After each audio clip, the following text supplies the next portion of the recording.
Assalamualaikum warahmatullahi wabarakatuh. Shalom, Om Swastiastu. Selamat malam. Pertama-tama izin memperkenalkan diri. Nama Fatirman Ismail, asal pendaftaran Nusa Tenggara Timur, asal kelas E6, NPP 301111, absen 13. Pada kesempatan kali ini, saya ingin berbicara tentang tema tujuan dari evaluasi kinerja. Yang pertama-tama, sebenarnya ada banyak alasan mengapa suatu perusahaan atau lembaga wajib melakukan evaluasi kinerja karyawan. Tetapi dari sekian banyak manfaat, evaluasi kinerja karyawan menciptakan sistem penilaian dan penghargaan yang efektif bagi karyawan suatu perusahaan. Evaluasi kinerja yang efektif memiliki masukan positif dan mana saja poin-poin yang harus diperbaiki oleh karyawan. Maka dari itu, para karyawan bisa mengetahui kelebihan yang bisa dipertahankan dan kelemahan yang bisa diperbaiki. Yang pertama, ada aspek penghargaan. Evaluasi kinerja karyawan merupakan suatu momentum untuk para manajer untuk mengukur kinerja seorang karyawan maupun tim selama dalam jangka waktu tertentu. Maka dari hasil tersebut, manajer bisa menentukan siapa yang menjadi karyawan terbaik dan memberikan bonus kepada karyawan terbaik tersebut. Bagi karyawan sendiri, mendapatkan penghargaan dari perusahaan dapat meningkatkan motivasi dan kepuasan tersendiri. Karyawan akan bahagia dan mempunyai motivasi tinggi sehingga memiliki produktivitas tinggi pula. Oleh karena itu, bisa memberikan keuntungan juga pada perusahaan. Yang kedua,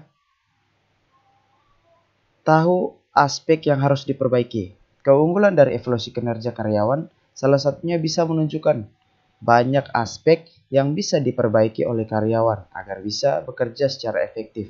Namun, evaluasi kinerja karyawan tersebut sifatnya positif, bukan menjadi suatu hal yang negatif.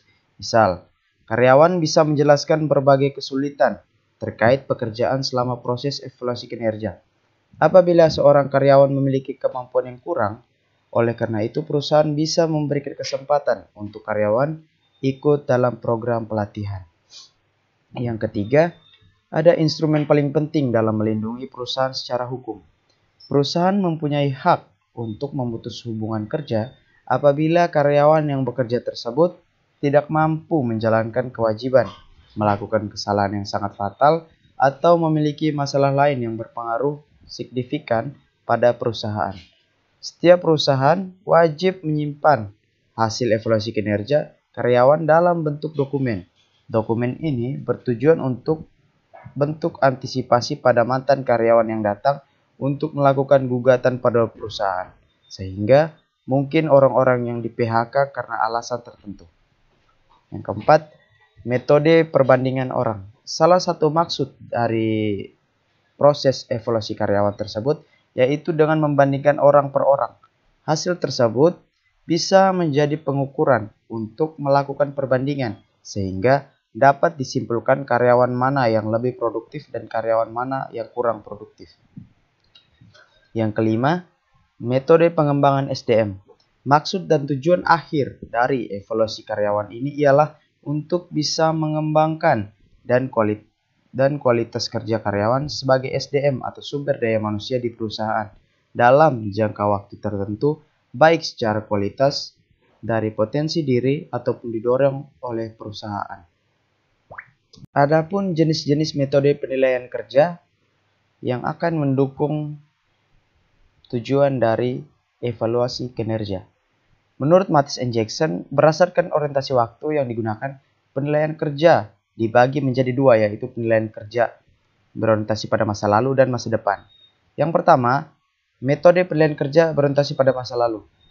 Metode penilaian kerja yang berorientasi pada masa lalu dilakukan berdasarkan masa lalu. Dengan mengevaluasi prestasi kinerja di masa lalu, karyawan dapat memperoleh umpan balik dari upaya-upaya mereka.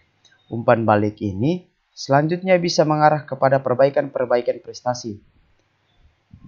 Teknik-teknik penilaian, ada beberapa teknik-teknik penilaian yang digunakan sebagai acuan untuk penilaian tersebut. Yang pertama, skala peringkat atau rating scale. Penilaian prestasi di mana para penilai harus melakukan suatu penilaian yang berhubungan dengan hasil kerja karyawan dalam skala-skala tertentu, mulai dari yang paling rendah sampai dengan yang paling tinggi. Yang kedua, ada daftar pertanyaan. Metode ini menggunakan formulir isian yang menjelaskan beraneka macam tingkat perilaku bagi suatu pekerjaan tertentu. Penilai hanya perlu memilih pernyataan yang menggambarkan karakteristik dan hasil kerja karyawan. Yang ketiga, metode dengan pilihan terarah. Salah satu sasaran dasar pendekatan pilihan ini adalah untuk mengurangi dan menyingkirkan kemungkinan berat sebelah penilaian dengan memaksakan suatu pilihan antara pernyataan-pernyataan deskriptif yang kelihatannya memiliki nilai yang sama. Keempat, metode peristiwa kritis. Metode ini merupakan pemilihan yang berdasarkan pada catatan yang dibuat penilaian atas perilaku karyawan yang sangat kritis, seperti sangat baik atau sangat jelek di dalam melaksanakan pekerjaan. Yang kelima, metode catatan prestasi. Metode ini berkaitan erat dengan metode peristiwa kritis, yaitu catatan penyempurnaan yang banyak digunakan oleh profesional. Yang keenam, skala peringkat dikaitkan dengan tingkah laku. Metode ini merupakan suatu cara penilaian prestasi kerja karyawan untuk kurun waktu tertentu di masa lalu dengan mengaitkan skala peringkat prestasi kerja dengan perilaku tertentu. 7. Ada metode peninjauan lapangan. Penilaian turun ke lapangan bersama-sama dengan ahli dari SDM, spesialis SDM, mendapat informasi dari atasan langsung perihal prestasi karyawannya, lalu mengevaluasi berdasarkan informasi tersebut. Yang ke-8, tes dan observasi prestasi kerja. Berdasarkan pertimbangan dan keterbatasan, penilaian prestasi dapat didasarkan pada tes pengetahuan dan keterampilan, berupa tertulis dan peragaan. Syaratnya tes harus valid dan reliable. Yang kedua, ada metode penilaian kinerja berorientasi pada masa depan. Metode penilaian kerja berorientasi pada masa depan berfokus pada kinerja masa yang akan mendatang dengan mengevaluasi potensi karyawan atau menetapkan sasaran kinerja di masa mendatang secara bersama-sama antara pimpinan dan karyawan. Adapun beberapa metode penilaian kinerja yang berorientasi pada masa depan. Yang pertama, penilaian diri sendiri atau self-appraisal. Penilaian diri sendiri adalah penilaian yang dilakukan oleh karyawan sendiri dengan harapan karyawan tersebut lebih dapat mengenal kekuatan dan kelemahan dirinya sendiri sehingga mampu mengidentifikasi aspek-aspek perilaku kerja yang perlu diperbaiki pada masa yang akan datang. Yang kedua, manajemen berdasarkan sasaran. Manajemen berdasarkan sasaran merupakan satu bentuk penilaian di mana karyawan dan penyelia bersama-sama menetapkan tujuan-tujuan atau sasaran-sasaran pelaksanaan kerja karyawan secara individu di waktu yang akan datang. Yang ketiga, implikasi penilaian kinerja individu dengan pendekatan MBO. MBO digunakan untuk menilai kinerja karyawan berdasarkan keberhasilan mereka dalam mencapai tujuan yang telah ditetapkan melalui konsultasi dengan atasan mereka. Keberhasilan dari penilaian kinerja tergantung pada pendekatan yang konsisten untuk mendapatkan perbandingan hasil, ukuran, dan standar yang jelas. Selain penilaian harus bebas dan dari bias. 4. Penilaian dengan psikolog. Penilaian dengan menggunakan psikolog untuk melakukan penilaian potensi-potensi yang akan datang, bukan kinerja masa lalu. Yang kelima, pusat penilaian. Penilaian ini sebagai suatu bentuk penilaian pekerjaan berstandar tertumpu pada beragam tipe evaluasi dan beragam penilai.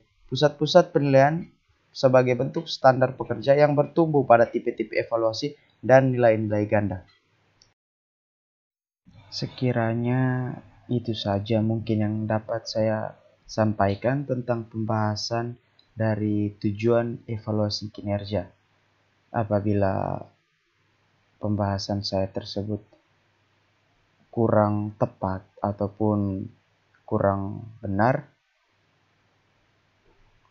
saya tidak bisa menjadi sempurna karena kesempurnaan itu hanya milik Tuhan semata. Mohon dikoreksi dan diberikan masukan yang tepat dan sesuai. Terima kasih juga saya sampaikan kepada Bapak dosen yang telah memberikan saya kesempatan untuk membahas tentang tujuan evaluasi kinerja. Terima kasih sekali lagi. Assalamualaikum warahmatullahi wabarakatuh. Shalom, Om, Santi, Santi, Santi, Om. Terima kasih. Selamat malam.